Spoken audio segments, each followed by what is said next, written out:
So good evening, everybody. My name is Victoria Gaitanis, and right now I am serving as the Bureau Chief over the Bureau of Exceptional Education and Student Services. And I'm so thankful to be here today and to be able to participate and to be able to have walked through the many exhibits in the exhibit halls and some of the sessions and heard some of the stories and talked to some of many different individuals to hear the stories that brought them here today. I think we all have a story that brings us here today.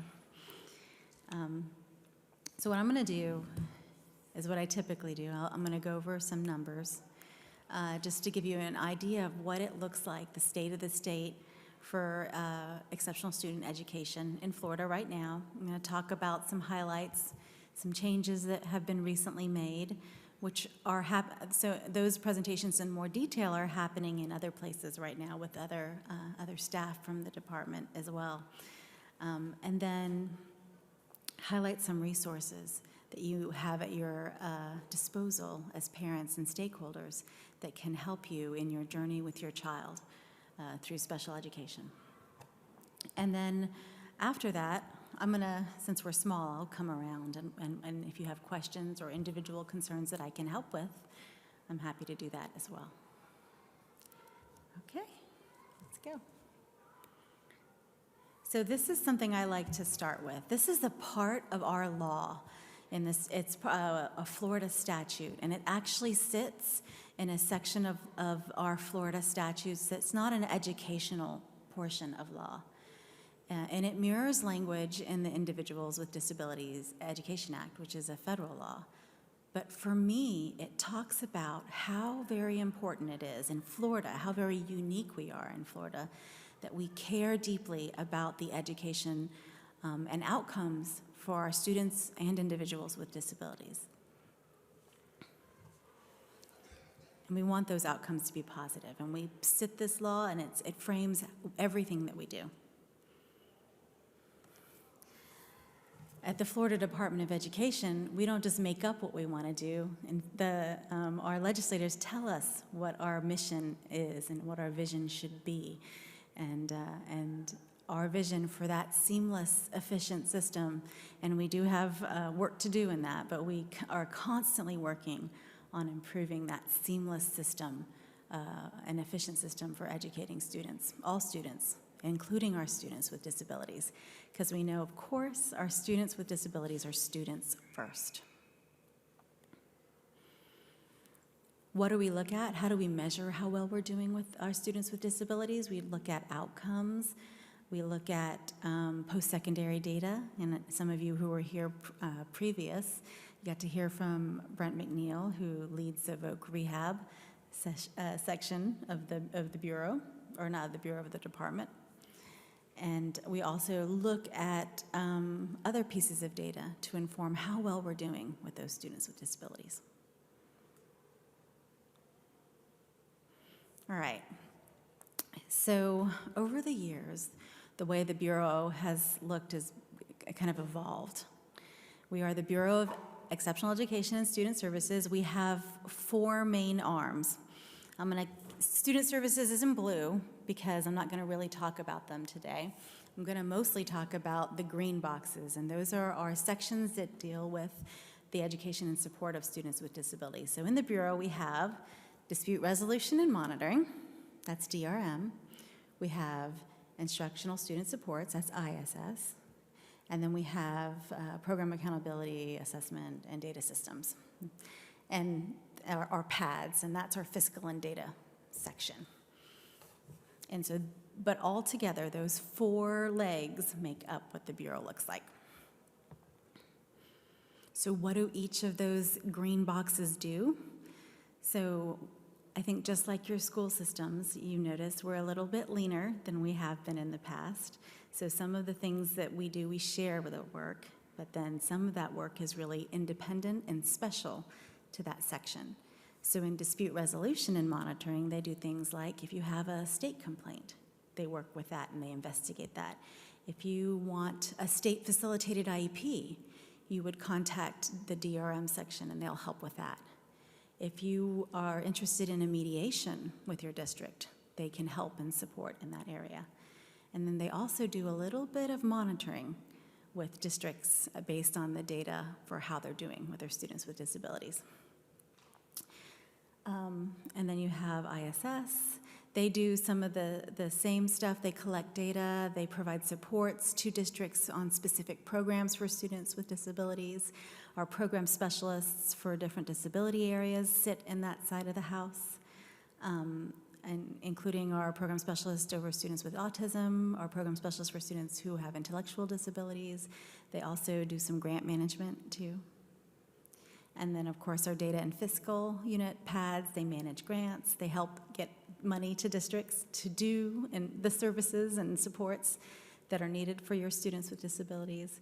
And they also help us turn our numbers and data into the feds so that we can continue to get that money to help support districts in what they do and the services that they provide for our students with disabilities.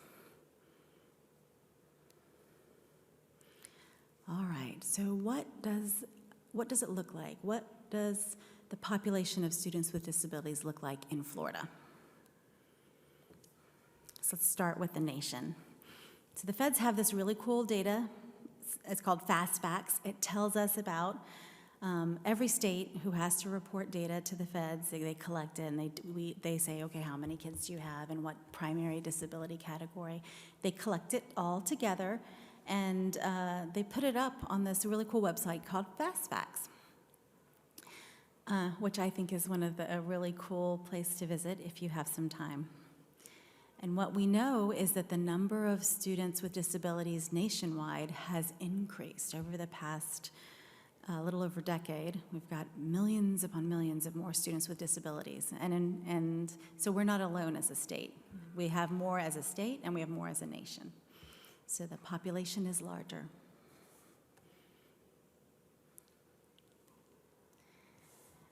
So this breaks it down by disability category.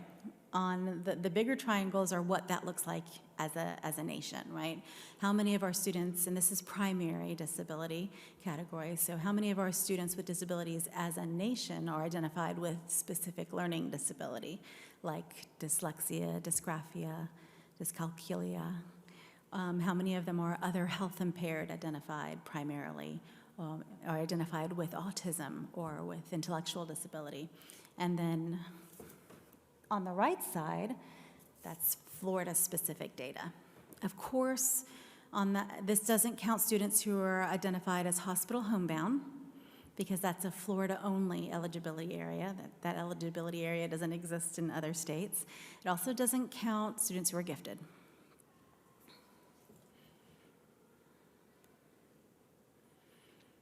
So this is a Florida piece of the pie. It's a different way of looking at that data on the right, and it's our most recent data that we have that's finalized.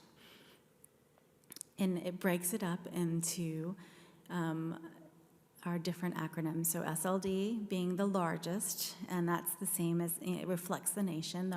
Our largest population of students with disabilities are identified with specific learning disability, like dyslexia is a good example. And then it breaks it down into other health impaired, OHI, you'll see those letters on here, IND, intellectual disability, speech language, SILI, it's on there. In the previous, and then, so what we started to do is we started to break the data down, because we know where you are, what district you live in. The population of students with disabilities looks very different. So if you're in a small or rural district, what the students with disabilities in your small or rural district will be very different than in a large district and a medium district on average. And so we started to break this data down, and we have some very talented ladies who are doing that, into what that looks like in small and rural districts. And this tells you, okay, some of it's the same, yes, specific learning disability is still by far the largest disability category, but what those second or third most frequent disability categories are also very different.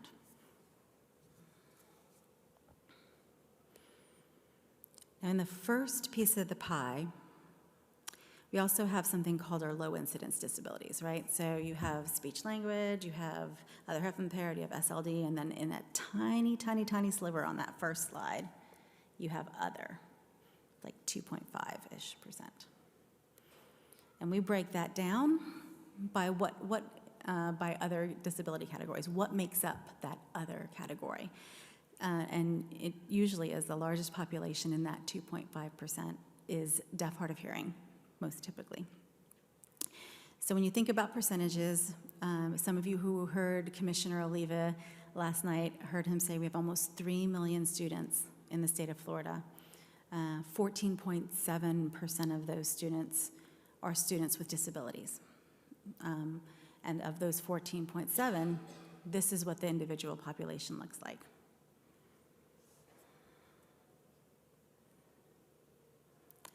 So if you're in a small and rural district, that other category is almost entirely populated with students with sensory impairments. So for small and rural districts, more than 2/3 of their other disability category is a student with a visual impairment or with who is identified as deaf, hard of hearing. And that is extremely different from other districts. And that number has actually grown over the past few years too. So that piece of this pie looked very different maybe 5 years ago.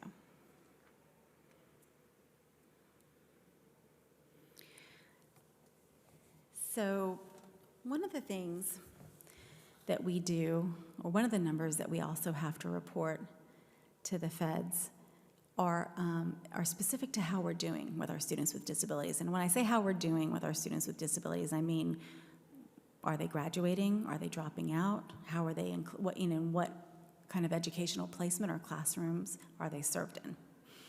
And so this kind of tracks, and I can't really see it very well from over here, but I'm thinking it's our graduation rate. Okay, good. So, and this is graduation rate over time, which has gone up. Florida, in general, graduates more students with disabilities on a standard diploma than almost any other state in the nation, and we do a really good job of making sure that all students have access to that challenging curriculum. In fact, this tells you how much more or how much better we're doing at that. And that's in large part because of that collaboration and work that parents are doing with districts to make sure students know what they need to graduate and are getting the supports they need to graduate.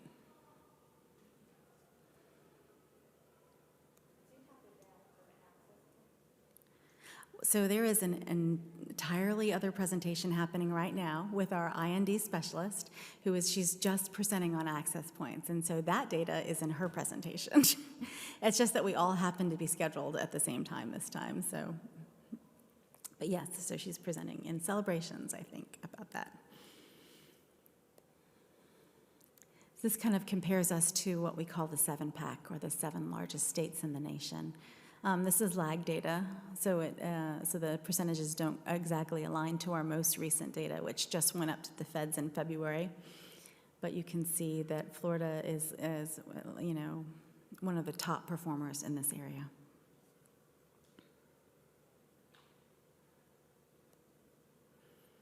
So consequently, more students are graduating, fewer students are dropping out. And that's great because we can't provide and prepare students who aren't actually present and available, who are leaving us before their time. And that's, again, due to some of the hard work that parents and districts are doing in this area. And of course, Florida is leading the pack here. We have one of the lowest dropout rates of the 7 largest states in the nation. So a lot of hard work goes into these numbers.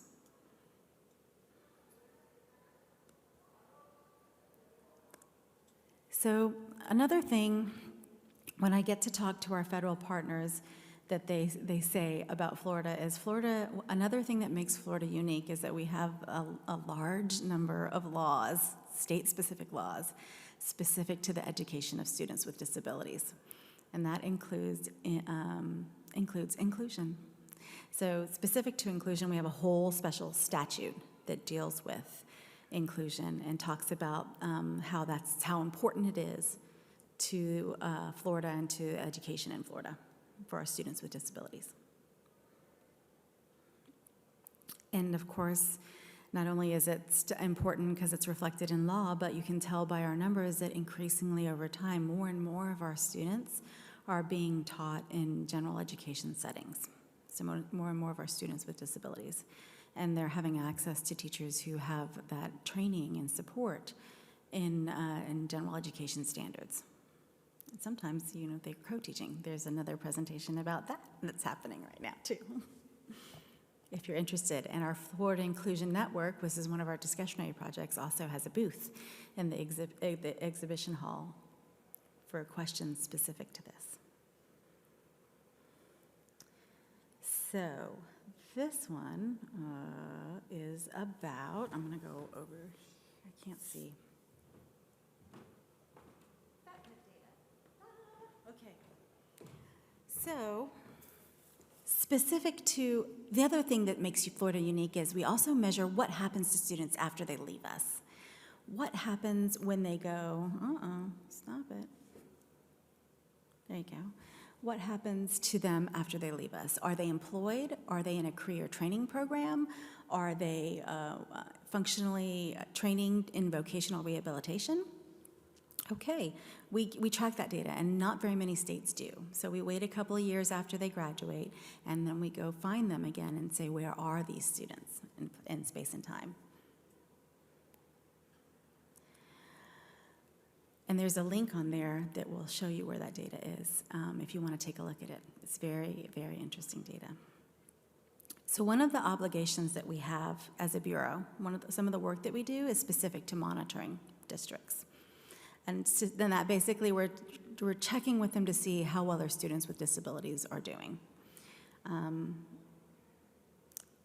And the feds say that our monitoring has to be focused on outcomes, making sure that outcomes for our students with disabilities, that performance is increasing over time. We also have specific statutes related to that as well in Florida, and that's on this slide, which I can share with you guys and will be shared with you later. And we provide, it's a multi-tiered support. Just like students in classrooms, your teachers who would work with your students in the classrooms are addressing students with that multi-tiered system of supports. We are also addressing districts with multi-tiered system of support. So we give all districts some support, and then for districts who are struggling, we give them a little bit extra support. And sometimes that means we go and visit them and the schools to give them a little bit of extra support in the way and to make sure that their performance is increasing. And how we determine where they sit, whether or not we visit them or not, whether or not they have to do some special desktop monitoring, that is based in part on a risk assessment. And that risk assessment includes feedback from you guys. So if we get a lot of parent complaints or parent contacts about a specific district, that goes into the stuff that we consider for whether or not we need to go visit a district and see what their schools are doing with their students with disabilities. We also have to use data because the feds say there are certain measures that have to be included in how you measure how a district is doing.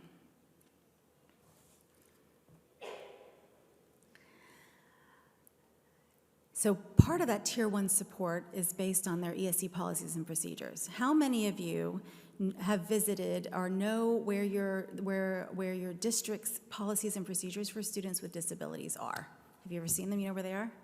Oh, that's awesome. We have to make them public. So they have to submit them to us. They have to go before their school boards, each district school boards have to vote on it and approve them, and then we have to post them. And we post them at the state level, and that link at the top of the slide will take you to where they are located. And also on there, I also have put a link to the district contacts too for help. All right. One of the things we also have to do with that data is we have to tell we have to do determinations. We have to post that data by district. And that is also in that top link. So what your district graduation rate for your students with disabilities, how well the dropout rate is for your district compared to the state average, that is all publicly available information that you can go and look. You can say, okay, how well is my district doing versus my neighboring district? And that you can check yourself because it is publicly available. And you can say, okay, over time, because we keep that archived, are they doing better, graduating students with disabilities? Are they doing better with performance of students with disabilities on various tests? Are they, how are they doing in terms of disproportionality with our students with disabilities, or discipline with our students with disabilities by district? That's publicly available for you guys to check at the link that you can see on this slide.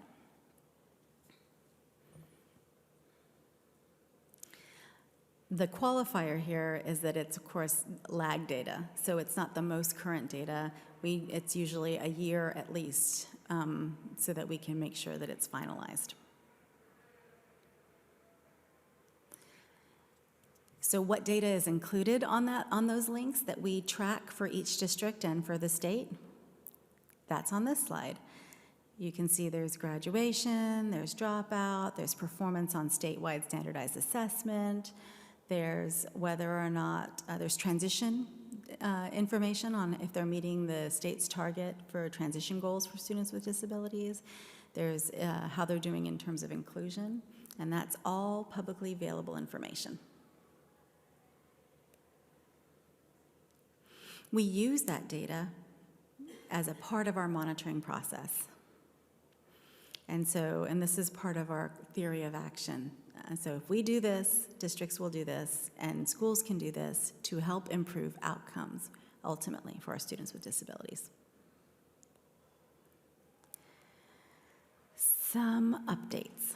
Many of you have actually heard a lot about transition, and we know transition is new and different this year than it has been in the past. Based on statutory updates, it is earlier than it has occurred, right? We're going to start to work with students when they turn 12 or before the end of the 7th grade. We're going to start to draft some plans for our students with disabilities to think about what happens next, because we know that if we start with the end in mind, it typically improves outcomes for our students with disabilities. We have to think about not just what they're going to be doing in schools, but what happens next. That change in statute and rule also obligated the districts to do some other things that are listed on this slide. And very, very shortly, published on our department website, you'll be seeing by July 1, an evaluation that was conducted in part by Project 10, who is also here, that will highlight promising practices that are happening in our districts in terms of transition. And that's going to help drive the work forward.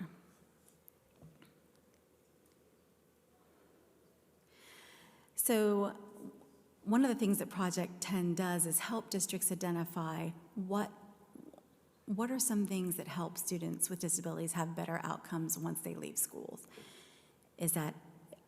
And they have some special guidance specific to this. And so what we know is if students participate in CTE programs, if they understand decision making, if they have self-advocacy training, this all improves outcomes with students with disabilities.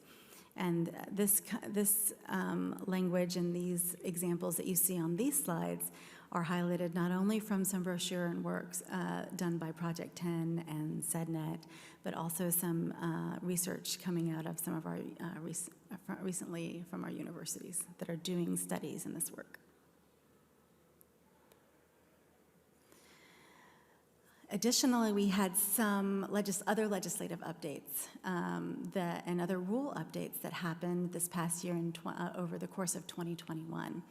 We updated the courses. So we're switching to new BEST standards, and that means that our access points for students with the most significant cognitive disabilities have been updated to align to those BEST access standards. More on that, of course, is occurring and being shared with at that access points presentation that's occurring right now.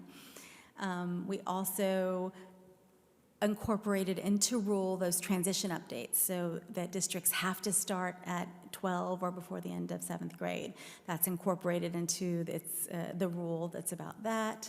We also updated a little bit of the language specific to mediation and the procedural safeguards, and among other rule updates that occurred this past year.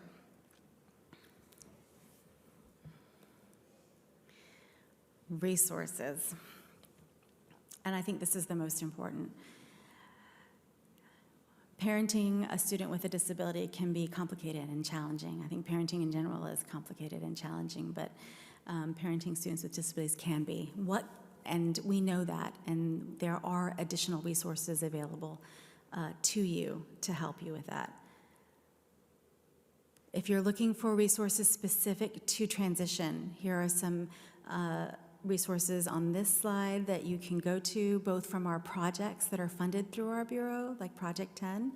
They have supports in terms of early warning systems, which can tell you if your student is on track to graduate and if they are on track for, post-secondary and transition goals that are appropriate for them.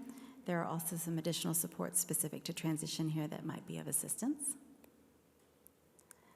The next one is we offer special ed connections to all parents of students with disabilities throughout the state of Florida. It's something that we have consistently funded. And so if you don't have access, there are so many resources on this, on Special Ed Connections. If you're interested about case law, if you're interested about what does it mean when they say inclusion, or what does it mean when they say CCEIS, when a district is CCEIS. This resource will tell you all of that and more, and you can look up by questions. And if you see that link at the bottom, you can contact your local regional fiddlers. They can provide you access to it free of charge.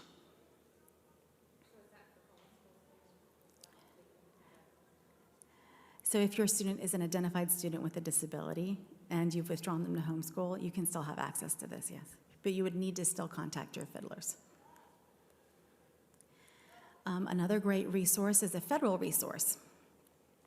And this is specific to this specific project is called Cadre, and their work is in dispute resolution, and with the focus on what do you do if you disagree with your district or your school about the education. And they have this wonderful training series about that we have recommended to our districts for their teachers and their program specialists, and it's also really good for parents. It talks about how to have those collaborative conversations, because we know the earlier you can and the more that you talk at a local level, the sooner you can get those solutions for the individual child, as opposed to going through the more contentious, which sometimes, like a state complaint, can take 60 calendar days to resolve. Due process can take years. But those local resolutions, when they can happen, are really the best way to go.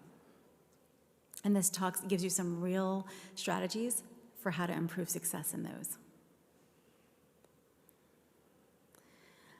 Another is this website here has a bunch of articles and resources from federally funded parent information centers. And so if you're wondering about what my IEP should include, what happens if my student is kind of suspended, with a disability suspended for so many days, what does it mean? What does an IEE mean? This collects all of the resources from parent information centers from across the nation and puts them in one place at your fingertips for free. Additionally, and included Family Cafe is one of those, we have a lot of projects that we manage through that get funded through our bureau, and here are some of them. There's a overall list at that first link, and there are some highlighted ones like Fiddlers, like SEDNet, like Project 10, like Family Cafe that are listed here.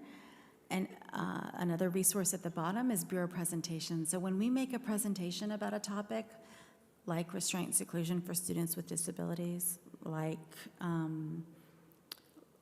what happens after, post-secondary, the updates to the post-secondary rule. We post them at that website right there at the bottom. Here's a visual representation. You may see these logos when you walk through the exhibition halls. These all represent projects that are managed by the Bureau of Exceptional Education and Student Services. And of course, we recommend one of the statutory jobs of our Fiddler Centers is to help parents talk to their districts about students with disabilities. And so if you want to know what your Fiddler Center is, there's a link to it, and they are a good first contact for talking with your district about identifying a student with a disability, or if you need access to LRP special ed connections, or if you have concerns regarding a policy or procedure. And then if that doesn't work, you can contact us at the department. All right, so I am going to be here for the next little while, and I am going to be able to take individual questions for the next little while to help support you in your individual concerns for your student with disabilities. So if you need me, I'm here, and I appreciate that you are all present in here today, because we know that parent involvement is one of the key ingredients in student success. And so thank you for your dedication and your partnership and making sure that your student has exactly what they need to do the very best. Thank you very much. I'll be downstairs right here if you need me.